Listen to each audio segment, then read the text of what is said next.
Big Z Reviews. Obi-Wan Kenobi is the newest Disney Plus Star Wars TV series, and I really enjoyed this one.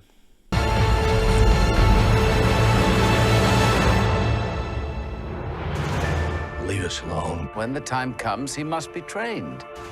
Like you trained his father? I want every lowlife and bounty hunter to squeeze him.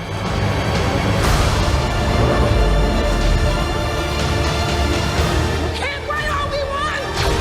So this, of course, has Ewan McGregor returning as Obi-Wan Kenobi, and this takes place like 10 years after the prequel films.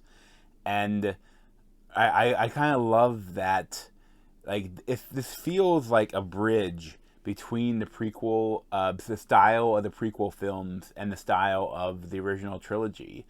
Like, they do a great job, like, bridging that gap. And like, I really love, seeing Ewan McGregor back as Obi-Wan, and like, he has like separated himself from the Force, and just been on Tatooine, watching over Luke, but like completely staying separate. And like, but he gets like an emergency call from from his old friend saying that like someone had kidnapped Leia, and the young Leia Organa is played by Vivian Lyra Blair.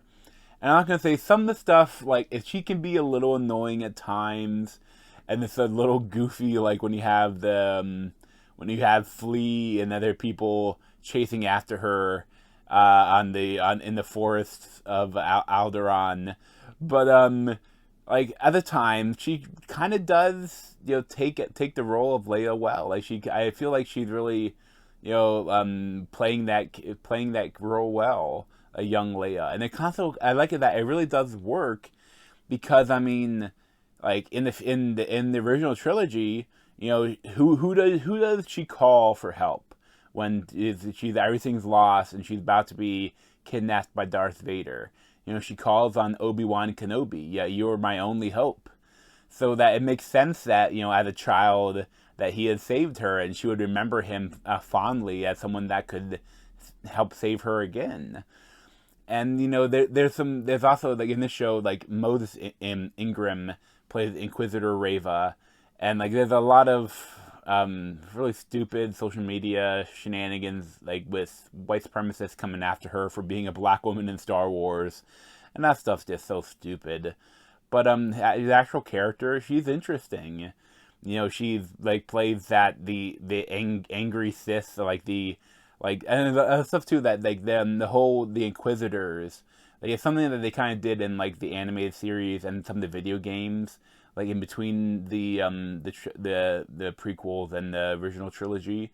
And I love that this is kind of like our first look at it in film, and they're really cool. There's like Sun Kang as Sith's brother, and Rupert friend I guess, as a Grand Inquisitor. And of course you have James Darth Vader returning with a voice as James Earl Jones, and Hayden Christensen in the suit. And you also have like some flashbacks of them like during the prequels, and like there's just a lot of great stuff here. And I mean, I love like the cinematography, like especially between like the duels and Ewan and Hayden. Like, once again, like, they're very well done. They're very cinematic, and I love that the play of the light when they shows that, like, there still be a little bit of light in Darth Vader, but it's not ready to come out. It's not ready to. He doesn't try to, come back to the light until Luke comes along, and later in the original trilogy. Like, I love what they did with it, and there's some different twists and turns, like with characters that might know things, or might, like, they're hiding stuff, and all of that is very thrilling. And I love all the look that you get into this time in the Star Wars galaxy. I really loved everything about it. Like, I think they were originally gonna make it like a movie, but this worked really well, the show, and I think I wouldn't mind seeing more of it. It's honestly, like, it felt more like Star Wars than a lot of the newest trilogy. Honestly, I really loved it. I'd probably give it like a 9 out of 10. But thanks for watching. If you want to see more of me, you can subscribe down below. Thanks.